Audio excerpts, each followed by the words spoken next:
آپ کو بتائیں قومی اسمبلی کا اجلاس شروع ہو چکا ہے اور اس وقت راجہ پرویز اشرف اظہار خیال کر رہے ہیں جیسے کہ تمام پاکستان کے لوگوں نے بھی اور ہمارے اس معزز ہاؤس کے ممبران نے بھی جو ہے وہ پاکستان کی ایک عظیم کامیابی سفارتی سطح پر جو اللہ تعالیٰ نے پاکستان کو عزت عطا کی ہے اس کا نہ صرف اظہار کیا بلکہ ان تمام لوگوں کو جو اس میں شامل تھے جن کی کاوش ہوئی ان کو خراج عقیدت اور خراج تحسین بھی پیش کیا۔ میں بھی اپنی آواز جو ہے فاضل ممبران کے ساتھ پاکستان کے عوام کے ساتھ ملا کر میں یہ کہوں گا کہ یہ ایک اللہ تعالیٰ کی طرف سے بہت بڑی قدر و منزلت اور عزت کی بات وقار کی بات پاکستان کے حصے میں آئی۔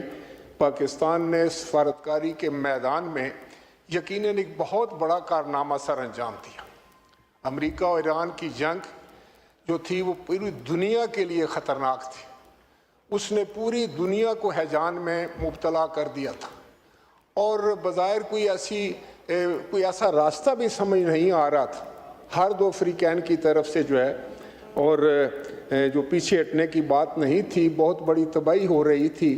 اور بہت بڑی تباہی کا امکان تھا، اور اس کے علاوہ پوری دنیا کا وہ معاشی طور پر ہو اور ایک ہیجانی کیفیت کی وجہ سے ہو بہت بڑا نقصان بھی ہو رہا تھا۔ ان حالات میں پاکستان کے وزیر اعظم صاحب نے، پریزیڈنٹ صاحب نے اور جناب فیلڈ مارشل سید عاصم منیر صاحب نے، جناب ہمارے وزیر خارجہ اور deputy prime minister Ishaq Dar صاحب نے، بلکہ ایک پاکستان کی پوری میں سمجھتا ہوں جو کہ ٹیم تھی، انہوں نے بڑی ہم آہنگی کے ساتھ، بڑی محنت کے ساتھ،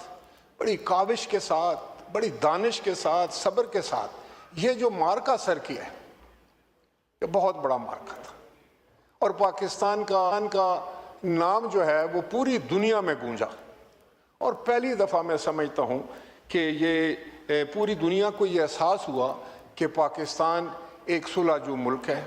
اس کو اللہ تعالیٰ نے اتنی صلاحیتیں دی ہیں کہ وہ دنیا میں امن برقرار رکھنے کے لیے اپنا کلیدی کردار ادا کر سکتا ہے۔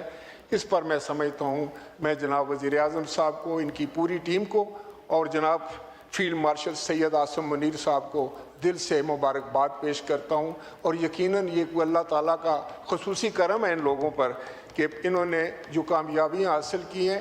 اگر وہ کامیابی آپ منسوب کرتے ہیں وزیر اعظم صاحب کے نام کے ساتھ، جناب فیلڈ مارشل سید عاصم منیر صاحب کے ساتھ، تو بالکل ٹھیک ہے، لیکن یہ کامیابی، یہ جو عزت ان کو اللہ تعالیٰ نے دی ہے، یہ پاکستان کے ہر شہری کی عزت ہے، 25 کروڑ لوگوں کی عزت ہے۔ جناب اسپیکر، بجٹ تو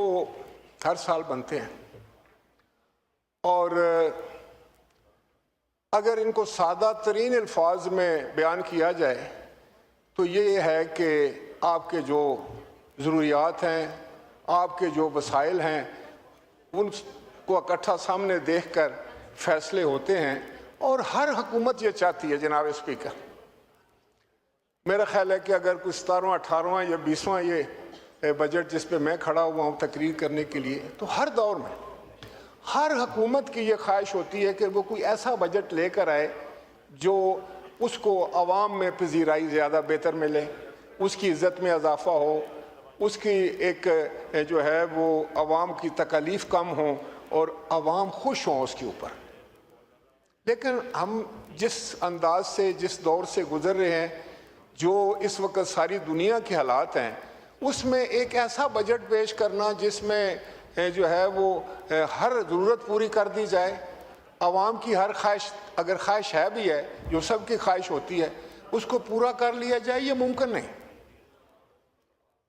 اس کی وجہ یہ ہے کہ وسائل اور مسائل میں بہت فرق ہے۔ ہماری جتنی آمدنی ہے اس سے ہماری جو اخراجات ہیں وہ بہت زیادہ ہیں۔ خاص طور پر یہ جو یوکرین کی جنگ ہوئی، پھر ایران اور امریکہ کا جو یہ جو جنگ تھی، اس کے بعد جو پاکستان نے خود پچھلے سال مئی کے مہینے میں مارکا حق میں ایک عظیم جو کامیابی اور کامرانی حاصل کی اللہ تعالیٰ کی مدد اور کرم کے ساتھ،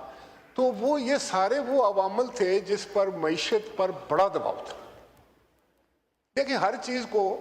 ایک تو ہے کہ اپوزیشن کا ایک بہت اچھا کردار ہے. جب ہم بھی اپوزیشن میں ہیں اور تھے یا اس وقت ہم بھی یہ بات کرتے تھے اور ان کا حق ہے.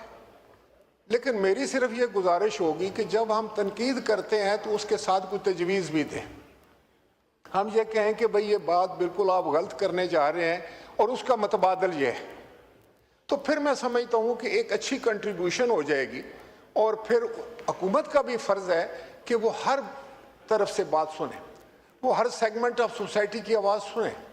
وہ ہر فاضل ممبران کی آواز کو سنیں اور پھر اس پر غور و فکر کرے, اور جو چیز ہونے کے قابل ہے, جو چیز انکلوڈ ہو سکتی ہے, جس سے آسانی پیدا ہو سکتی ہے, اس کو ضرور کریں. جناب اسپیکر, دو طبقے ایسے ہیں ہمارے ملک کے جو ایک دم فوری طور پر ان کا پر اثرات آتے ہیں بجٹ کے. ایک تو ہے ملازم پیشہ لوگ, سرکاری ملازمین جو ہیں, جو ان کے اوپر ان کی تنخواہوں پہ اگر اس کا صرف گزارا تنخواہ پہ ہے. پھر پینشنر لوگ ہیں, اور دوسرا سیگمنٹ آف سوسائٹی جو ہے وہ لوگ ہیں جو زراعت سے جو ہیں وہ منسلک. ان پر ان کو اگر ایسا طبقہ ہے جو پہلے ہی بڑا دباؤ کا شکار رہتا ہے, ان کے حالات بھی ایسے ہی ہوتے ہیں کہ ان کی آمدنی سے, ان کے وسائل سے ان کے اخراجات زیادہ ہوتے ہیں, ان کی ضروریات زیادہ ہوتی ہیں, تو فوری طور پر ان پر اثر آتے ہیں.